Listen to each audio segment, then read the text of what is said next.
Kung walang kwentang kasama, let go mo na. Sa edad mo na yan, alam mo na, kilala mo na ang mga taong walang dulot sa iyong maganda. Alam kong na-realize mo na ito, matagal na. Kung wala namang dulot na mabuti sa buhay mo, i-let go mo na. Samahan ng mga taong may magandang dulot sa buhay mo. May magandang na isi-share sa iyo. Hindi yung tawa lang kayo ng tawa. Matanda ka na para sa mga ganyang pakikisama. Marami na ang nagsabi sa iyo noon na wala silang kwentang kasama. Hindi ka lang nakinig. Ang ipinilit mo lang ay yung sayo. Matigas lang talaga ang ulo mo.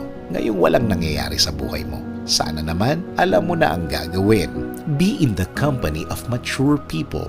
Those who admit they're wrong. Those who don't point fingers and blame others for their mistakes. Those who take responsibility for their actions. Those who don't hesitate to apologize. These are the people who will help you grow in life. Sabi nga, sa 1 Corinthians 15:33, do not be misled. Bad company corrupts good character.